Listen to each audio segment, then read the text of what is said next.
Bonsoir, alors je vais faire une petite vidéo avec la nouvelle mise à jour, la 40.2, et vous montrer notamment pour les essuie-glaces. Alors là vous voyez, il y a une petite brune et on a l'impression que ça marche bien. Ce qui est le cas, mais vous allez voir un peu plus tard dans la vidéo que le comportement n'est pas si parfait, là peut-être parce que les gouttes sont assez grosses, donc ça marche plutôt bien.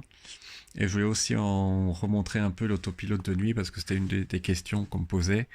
Bon, je peux déjà répondre que quand même, bon, ça marche bien de nuit, mais je pense que c'est quand même pas aussi efficace que de jour, notamment pour la détection des lignes blanches. J'ai vu que dans certains cas, l'autopilote n'est pas disponible, alors que je pense qu'en journée, il le serait. Là, vous allez voir que les essuie-glaces, voilà. Franchement, c'est clair que par rapport à avant, c'est beaucoup plus sensible. Là, vous voyez, j'ai le volant qui s'est mis, qui s'est enlevé, qui se remet. On voit quand même que le système a des difficultés pour garder la ligne. Là, je laisse passer, bien sûr, les piétons. Pourtant, il y a la ligne blanche à gauche, hein, et il n'y a pas de ligne blanche à droite, il y a le trottoir, mais généralement, en jour, ça serait beaucoup plus on va dire, sensible. Là, et ce qui est intéressant, c'est que quand vous arrivez à attraper l'autopilot quand le volant est là, même si après, on peut dire le volant aurait disparu, le système reste actif. Donc, il est beaucoup plus, on va dire, stable et il regarde beaucoup plus l'autopilot, même si la ligne de démarcation disparaît. Là, je pars euh, d'un parking. Vous montrer que l'essuie-glace marche toujours bien, hein. Il y a une petite bruine. Donc au départ, j'étais vraiment content. Et je fais pas de la pub pour Decathlon, mais là, je pense qu'on peut pas le rater. Et honnêtement, là, à basse vitesse, dès qu'on roule, on va dire, j'ai l'impression que le système devient beaucoup plus actif. Et vous allez voir que un peu plus tard, c'est moins le cas. Donc là, bon, j'arrive à un stop. Vous voyez, j'ai toujours le freinage régénératif limité. Pourtant, je suis parti depuis un certain moment et la voiture était au garage, où il faisait 11-12 degrés. Donc c'est clair que le préconditionnement est quand même très utile dans ce cas-là si vous voulez avoir du frein régénératif en partant. Sachant que j'ai vu, moi je pars à 7h45 et la charge s'arrête toujours quasiment 2 heures avant. Alors est-ce qu'il prend un tampon? Moi j'aurais préféré que ça s'arrête plus tard et qu'ils mettent dans la foulée la clim, mais non, généralement 2 heures avant, vers 5h30, 5h45, la recharge est terminée.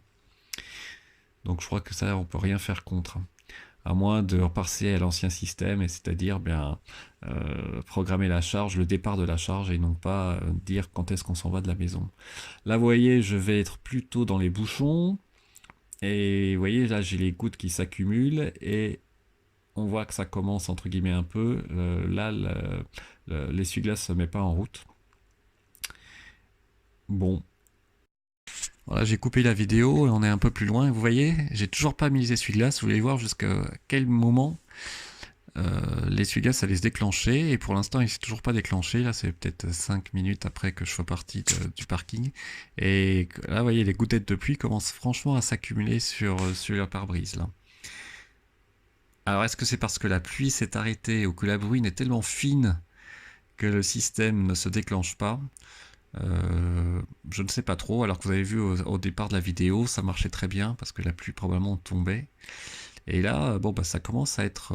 alors ça dépend du jeu de lumière, mais vous allez voir encore un peu plus loin, là, je vais arriver à un feu. Vous voyez, quand même, il y a une bonne densité de gouttes, hein, et je me demande même si la caméra n'est pas embêtée un peu, là, au niveau de la détection des lignes, mais apparemment non. Donc, bah, je continue, j'attends toujours.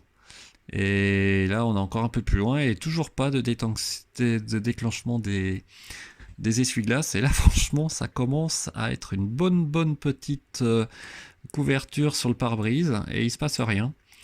Donc, je pense que bon, voilà, vous avez compris le système. Alors, oui, d'un certain côté, il est plus sensible, mais de l'autre, bon, quand c'est vraiment une très légère bruine, ça s'accumule et il se passe pas grand-chose. Voilà, bah écoutez, j'espère que ça vous a plu et je vous souhaite une bonne soirée. N'hésitez pas à me poser des questions et à vous abonner. Merci, au revoir.